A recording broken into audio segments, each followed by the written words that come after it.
इस news channel पर जो भी वक्ता ने कहा वो उसकी अपनी राय है, जिसकी पुष्टि नेशन न्यूज इंडिया नहीं करता। धन्यवाद।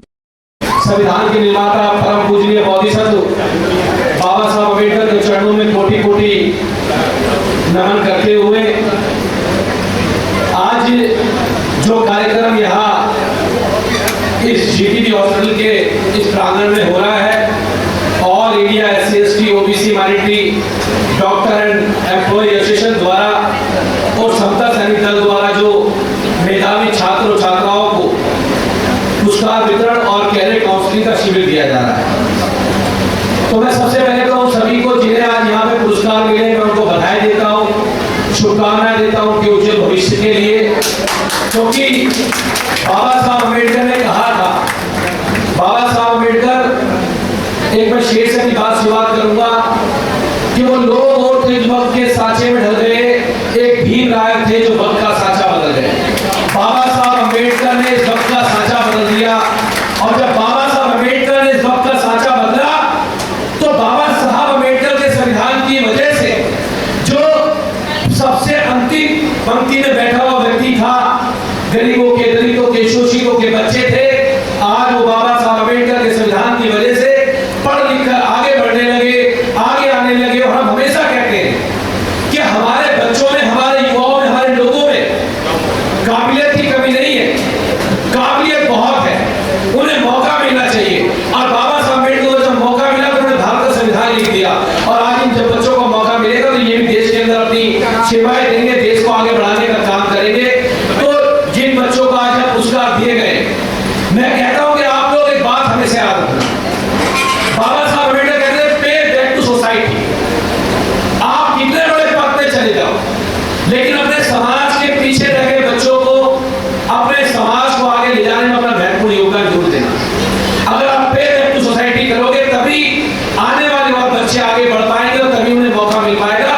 तो आप IAS बनो, PCS बनो, डॉक्टर बनो, इंजीनियर बनो, लेकिन पे बैक टू सोसाइटी की जो परिभाषा बाबा साहब अम्बेडकर ने हमें दी है, अपनी सोसाइटी को आगे बढ़ाने के लिए अपना योगदान जरूर देना। इसकी शुरुआत साहब काशीराम ने की।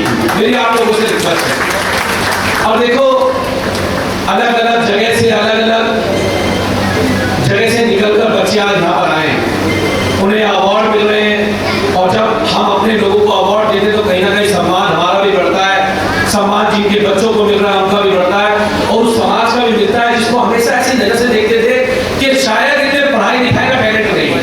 लेकिन आज मैं देखता हूँ, बड़े बड़े मंचों में जाता हूँ कि 100 आउट ऑफ 100 हमारे बच्चे एक रिजल्ट में नंबर लेके आते हैं। आज जेईई का मेन एग्जाम देने लगे हमारे बच्चे जाते हैं, UPSC का एग्जाम देने लगे हमारे बच्चे जाते हैं। तो टैलेंट तो बहुत सारा है उनके अंदर। तो जरूरत है जितने भी हम लोग सक्षम हैं, चाहे हम विधायक हैं, हम सांसद हैं, हम डॉक्टर हैं, हम इंजीनियर हैं, अगर आपको लगे कि कोई भी आपके समाज का बच्चा जो पैसे की वजह से उसकी शिक्षा छूट रही है, तो उसकी शिक्षा को आगे बढ़ाने में अपना योगदान जरूर देना। निश्चित रूप से सबसे बड़ी सेवा आपकी होगी, और बाबा साहब के विचारों पे चलने का इससे बड़ा सिद्धांत नहीं हो सकता कि आप अपने समाज के बच्चे को आगे बढ़ाने में योगदान दें। तो अपना योगदान और दीजिएगा। और हम विभिन्न क्षेत्रों से आने वाले लोग हैं। मेरे पिताजी एक सफाई कर्मचारी हैं, और दिल्ली के अंदर मैं 2020 में विधायक बना था, 2017 में काउंसलर बना था। लेकिन जरूरी नहीं है कि अगर आपके पिताजी सफाई कर्मचारी हैं या आपके पिताजी कोई 4th क्लास के वर्कर हैं तो आप डॉक्टर, इंजीनियर, IAS, IPS बन सकते हो। आप भी बन सकते हो। आपको अपनी मेहनत को दिखाना होगा, अपने जज्बे को दिखाना होगा। तो कभी भी ये बात फील ना करें, और जब भी आपको ऐसा लगे कि पैसे की वजह से आपकी पढ़ाई छूट रही है, तो बाबा साहब अम्बेडकर के एक बार संदर्भ को देख लेना कि कैसे एक गिलास की तरीके से पीछे बैठने वाला व्यक्ति इस देश का संविधान निर्माता बना, जिसको आज वर्ल्ड में सिंबल ऑफ नॉलेज के नाम से जानते हैं। इस बात को आपको सीखना पड़ेगा। अगर आप इस बात को सीख जाओगे, मैं सब माता पिताओं से कहता हूँ, पेरेंट्स से कहता हूँ कि आप भी अपने बच्चों को सिखाना, आप उनको बाबा साहब के बारे में जरूर बताना कि बाबा साहब अम्बेडकर के पास पैसे नहीं थे, उनके पिताजी के पास पैसे नहीं थे, लेकिन उन्हें कुछ करने की क्षमता थी, उन्हें कुछ दिखाने की क्षमता थी। तो पैसा जरूरी नहीं है, आपकी लगन, आपकी मेहनत जरूरी है। और मैं सभी बच्चों को पुनः एक बार शुभकामना देता हूँ, बधाई देता हूँ।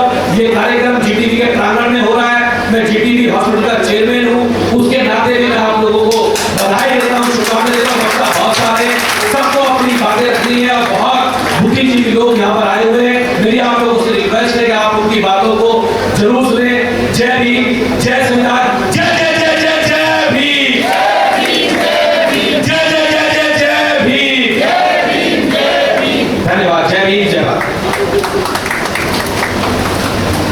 और विधायक जी से उन्हें निवेदन की कृपया मंच पे रहें और आप इस सभागार में उपस्थित सभी सदस्यगणों ने, सम्मानित सज्जनों ने सर को सुना और आपको इनको सुनने के बाद पता भी चल गया होगा कि ये कितने जुझारू हैं और जज्बा पैदा कर देते हैं अपने समाज के अंदर कि हमें किस तरीके से समाज में आगे बढ़ना है।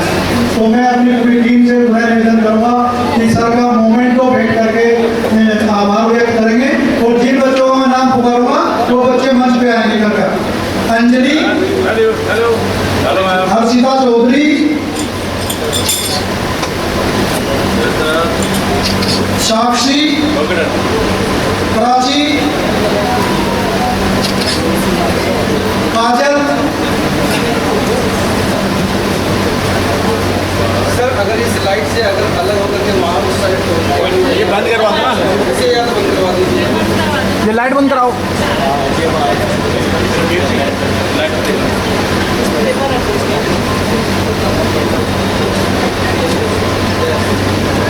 कुलदीप जी,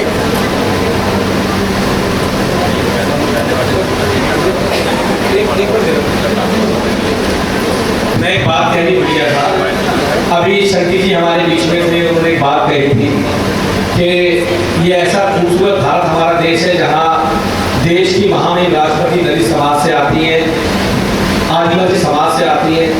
तो मैं संटी जी मेरी बात सुन रहे हैं, बाकी लोग भी मीडिया वाले मेरी बात सुन रहे हो, तो उनको कहना चाहता हूँ ये भारत बहुत खूबसूरत है और बाबा साहब अम्बेडकर ने संविधान में सबको बराबरी का अधिकार देने की बात की है।